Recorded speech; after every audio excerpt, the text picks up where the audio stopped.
Hello, আসসালামু আলাইকুম। আশা করি সবাই ভালো আছেন মানসিক এবং শারীরিকভাবে। তো ভাবলাম কিছু গুরুত্বপূর্ণ কথা শেয়ার করি, যারা আর কি স্টুডেন্ট হিসেবে ইউএসএতে আসতে চাচ্ছেন তাদের জন্য হয়তো উপকার আসবে।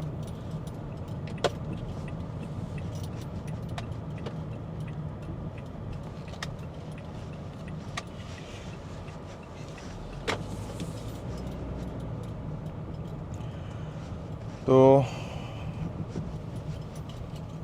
আমার মোটামুটি 2 বছর হলো ইউএসএতে। আমি মাস্টার্সের জন্য এসেছিলাম এখানে।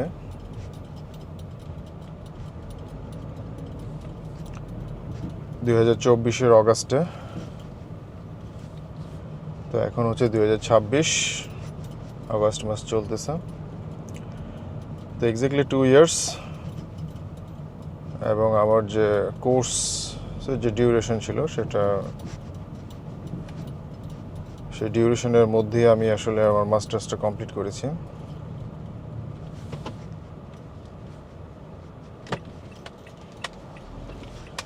এখন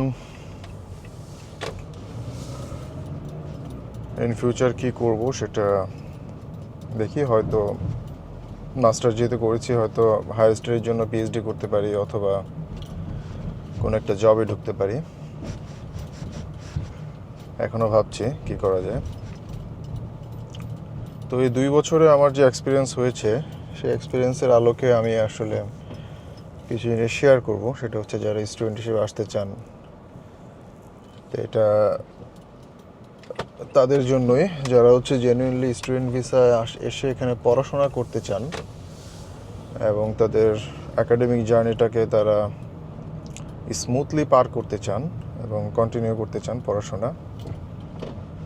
সেটার যারা এই টার্গেট নিয়ে এখানে আসবেন তাদের জন্য হয়তো তাদের জন্য আমার এই মেসেজগুলো থাকবে।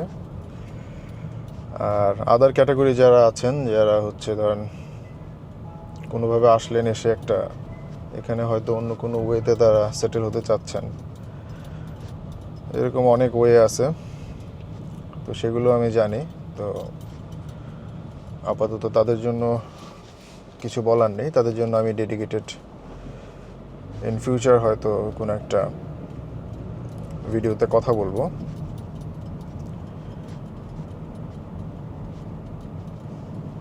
কারণ হচ্ছে ইউএসএ বলেন, ইউরোপের কথা জানি না, তবে ইউএসএ এমন একটা দেশ যেখানে আপনার হচ্ছে যে আপনি লেবার হন, আপনি কিছু না করেন, অথবা আপনি অকর্মা হন, সবার জন্যই আসলে সুযোগ আছে এই দেশে। আপনি ট্যালেন্ট হন, আপনি ভালো স্কলার হন, আপনার জন্য যেমন সুযোগ আছে, তেমনি হচ্ছে যাদের অনেক টাকা আছে, তারপর হচ্ছে যারা তেমন কিছু পারে না, হয়তো যারা শুধু ভালো ড্রাইভিং পারে, ঠিক আছে, তাদের জন্য অনেক ভালো সুযোগ আছে। সবার জন্যই আসলে ইমিগ্রেশনের সিস্টেমটা আসলে ওইভাবেই এখানে তৈরি করা আর কি। তবে যেটা বুঝলাম যে মানে যদি আমাকে জিজ্ঞাসা করা হয় যে কোন শ্রেণীর মানুষ বেশি স্ট্রাগল করে এখানে, সেটা আমি বলবো যে যারা হচ্ছে স্টুডেন্ট, যারা জেনুইনলি পড়াশোনা করতে আসে এবং যাদের ধরেন হচ্ছে টাকা পয়সাটা তেমন নাই, তারা মোটামুটি এখানে ভালো স্ট্রাগল করেন। প্লাস যারা হচ্ছে ওই স্কলারশিপ না নিয়ে আসেন আর কি, তো তাদের স্ট্রাগলিংটা আসলে খুব বেশি আর কি, চোখে পড়ার মতো। তো সেটা আমি দেখেছি, কিছু কিছু ক্ষেত্রে এক্সপিরিয়েন্সও করেছি। তো আর যারা হচ্ছে অন্যান্য ভিসায় আসেন, অথবা স্টুডেন্ট হিসেবে এসে অন্য ভিসায় কনভার্ট হয়ে যান, অথবা অন্য স্ট্যাটাসে চলে যান, তারা দেখা যায় তাদের একটা ফোকাস থাকে, তো যে আমি এটাই করব, আমি হয়তো ড্রাইভিংয়ে করব, আমি হয়তো রেস্টুরেন্টে কাজ করব, আমি এখানে কোনোভাবেই স্টে করব। তাদের জন্য আসলে টার্গেটটা ব্যাপারটা খুবই সহজ হয়ে যায়, কারণ তারা ফোকাসড, তারা টার্গেট যে আমি এটাই করব, এখানে এসে আমাকে এটাই আমার পড়াশোনা যাই হোক, আমি আমার এখানে এভাবে আমাকে থাকতে হবে, অথবা আমি একটা গ্রিন কার্ড পাই, সেটা 5 বছর হোক 10 বছর হোক, সেটা ডাজেন্ট ম্যাটার, যে আমি এখানে সার্ভাইভ করে আমাকে একটা গ্রিন কার্ড ম্যানেজ করতে হবে। যদি এরকম টার্গেট থাকে তাহলে তাদের জন্য ব্যাপারটা সহজ হয়ে যায়, কিন্তু যারা স্টুডেন্ট আছে তাদের জন্য আসলে দেখলাম যে খুবই টাফ। মানে এখানে স্টুডেন্টদের জন্য গ্রিন কার্ড প্রসেসটাও খুব লেন্দি। তারপর হচ্ছে আপনার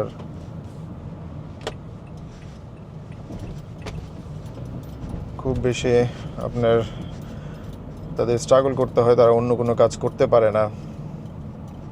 শুধু অন ক্যাম্পাস জব ছাড়া তারা অন্য কোনো কাজে এঙ্গেজড হতে পারে না। মাঝে মাঝে দেখা যায় যে অন ক্যাম্পাস জব তো থাকেই না, অন ক্যাম্পাস জব বলতে গেলে নাই। আপনি বাংলাদেশ থেকে যদি ম্যানেজ করে না আসেন অন ক্যাম্পাস জব, তাহলে ওটা আপনি এখানে এসে পাওয়াটা মানে বলা যায় যে একটা অলীক বস্তু আর কি। মানে এটা ওইভাবে আমার মনে হয় না যে পায় আর কি কেউ। গুটি কয়েক মানুষ পায়, 5 to 10% পায়, কিন্তু পায় না।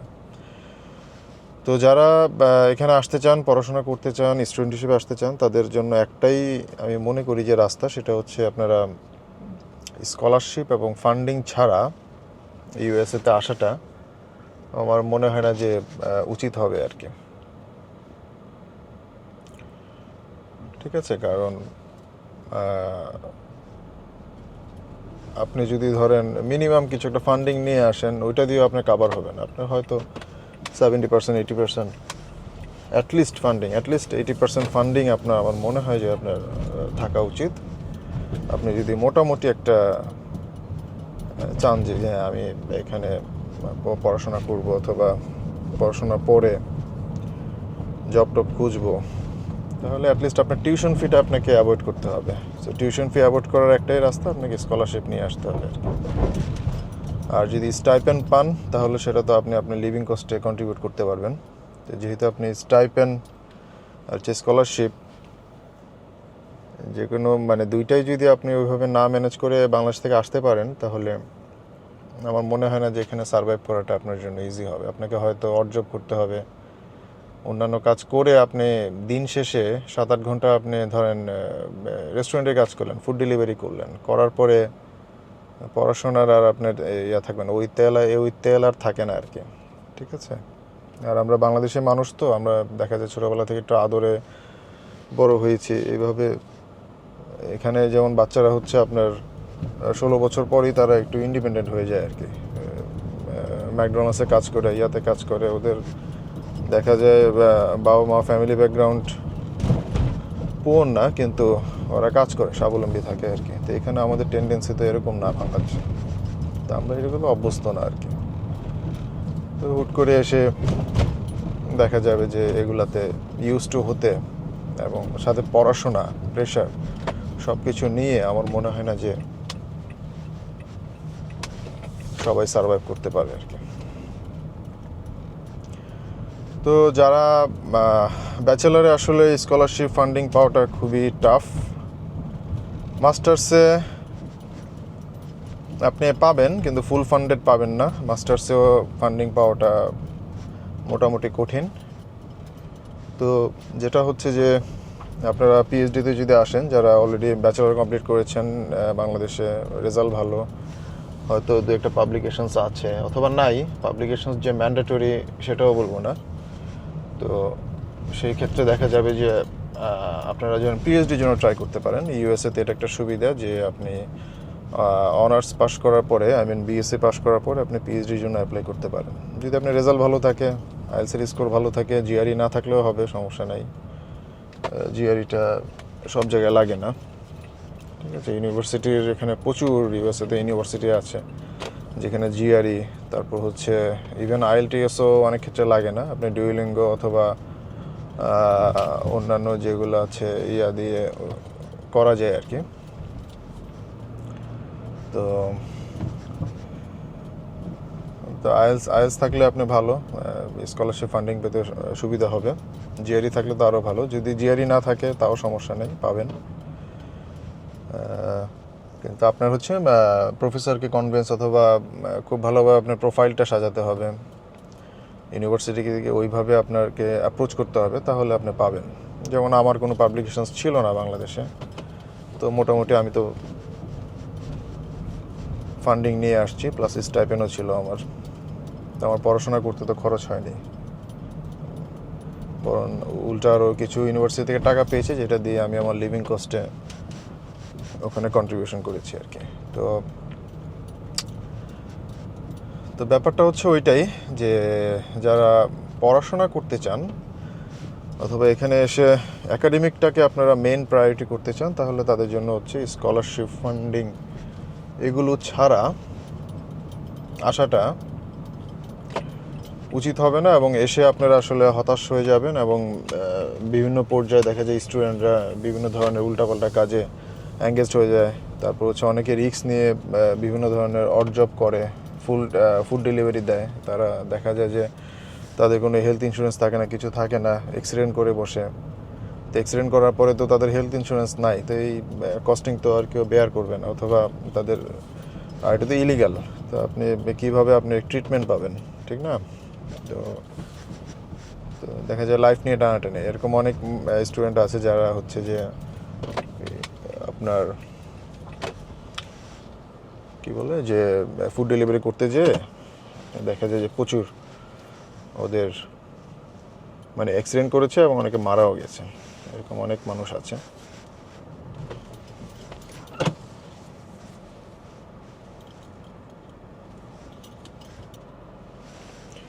তো এই ধরনের রিস্ক নেওয়া আসলে ঠিক হবে না। যারা পড়াশোনা করতে আসতে চান তাদের অবশ্যই আমি মনে করি যে স্কলারশিপ এবং ফান্ডিং নিয়ে আসতে হবে। আর যদি এমনও হয় যে ঠিক আছে আপনি স্কলারশিপ পেলেন, ফান্ডিং পেলেন না, স্টাইপেন্ড পেলেন না, অথবা লিভিং কস্টের আপনার এখানে ম্যানেজ হলো না, তো আপনি বাংলাদেশ থেকে হয়তো টাকা নিয়ে আসতে পারবেন, অথবা বাংলাদেশ থেকে টাকা পাঠাবে, সেক্ষেত্রেও আসতে পারেন।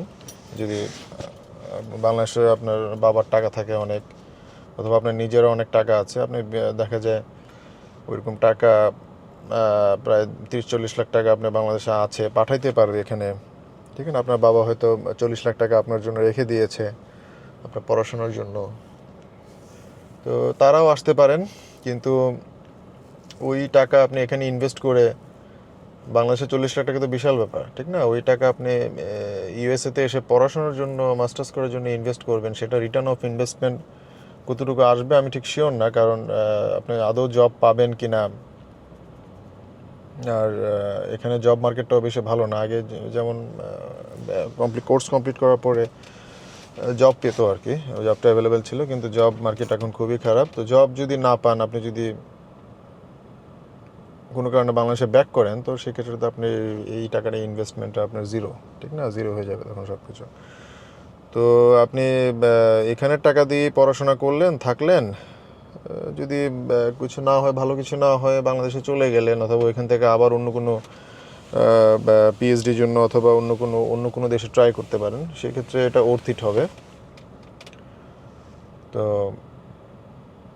তো সেটাই ফাইনাল যেটা কথা আর কি, যে স্কলারশিপ ফান্ডিং এই জিনিসগুলো ম্যানেজ না করে আসলে আসাটা এখন এই অবস্থায় এই প্রশাসনের আন্ডারে আসাটা খুবই রিস্ক।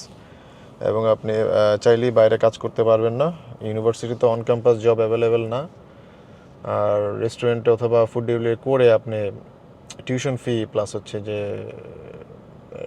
কী বলে লিভিং কস্ট, এগুলো কোনোভাবেই বেয়ার করা সম্ভব না, ইম্পসিবল, ঠিক আছে? ওখান থেকে যেই টাকা আসবে ওইটা দিয়ে আপনি টিউশন ফি দিবেন, মাথা খারাপ। পার সেমিস্টারের টিউশন ফি, আপনি যদি স্কলারশিপ না পান, পার সেমিস্টারের টিউশন ফি আসে হচ্ছে প্রায় অলমোস্ট আপনার $15,000-16,000। তো 4 মাসে আপনি $15,000-16,000 তো ফুড ডেলিভারি করে ইনকাম করতে পারবেন না, অথবা আপনি কি বলে উবার টুবার করে আপনি 8 ঘন্টা ডিউটি করে এগুলা করে, তো আপনি করেও যদি আপনার সমান সমান হয়, তারপর লিভিং কস্ট আছে না? তো লিভিং কস্ট তো আপনার ওইরকম অলমোস্ট নিউ ইয়র্কে খুব বেশি, অন্যান্য স্টেটে হয়তো কম, নিউ ইয়র্কে তো অনেক বেশি। তো আপনি সেক্ষেত্রে বেয়ার করা তো ইম্পসিবল হয়ে যাবে। তো সেই জন্যই আসলে কোনো ওয়ে নাই আর কি, আপনি স্কলারশিপ ফান্ডিং ছাড়া এখানে আসার আর কোনো ওয়ে নাই। এটা হচ্ছে আমি আমার এই মেসেজটা তাদের জন্য যারা হচ্ছে আসলে পড়াশোনা করতে চান এবং আসতে চান, পড়াশোনা কন্টিনিউ করতে চান, টাইম দিতে চান আর কি। পড়াশোনাতে এখানে টাইম দিতে হয়, আপনার নেটওয়ার্ক বিল্ড করতে হয়, অনেক কাজ। পড়াশোনাটা আমার কাছে ইজি লাগছে, কিন্তু নেটওয়ার্ক বিল্ডিং, তারপর হচ্ছে এই জিনিসগুলোতে প্রচুর টাইম দিতে হয়। আপনার প্রোফাইলটাকে বাড়ানো, আপনার কিছু পেপার পাবলিশ করা, এগুলোতে প্রচুর টাইম দিতে হয়। একাডেমিক কোর্স, তারপর হচ্ছে অ্যাসাইনমেন্ট, এগুলো আমার কাছে মানে বলা যায় পান্তা ভাত আর কি, কিছুই লাগে নাই। আমার চালিয়ে নিতে পারছি। কিন্তু পাবলিকেশনস, তারপর হচ্ছে নেটওয়ার্ক বিল্ডিং, তারপর হচ্ছে কিছু প্রফেশনাল কোর্স করা, এগুলো হচ্ছে আপনার ভ্যালু অ্যাড করবে আর কি চাকরি পেতে। তো সেগুলো আপনাকে করতে হবে আসার পরে। তো সেগুলো করার জন্য একটা টাইম লাগবে, সেই টাইম আপনাকে পড়াশোনাতে মানে দিতে হবে আর কি। আপনি কাজ করলেন, টাইম দিতে পারলেন না, তা আলটিমেটলি রেজাল্ট জিরো হবে আর কি। আর যদি মনে করেন যে আপনারা অন্য কোনো এখানে আসলেন, আসার পরে অন্য কোনো ওয়েতে আপনারা এখানে থেকে যাবেন অথবা করবেন, সারভাইভ করবেন, তাহলে সেটা অন্য হিসাব। সেই ক্ষেত্রে আমি হয়তো অন্য একটা ভিডিওতে অন্যভাবে আর কি পরামর্শ দিব। তো ঠিক আছে, ভালো থাকবেন, দোয়া করবেন আমার জন্য।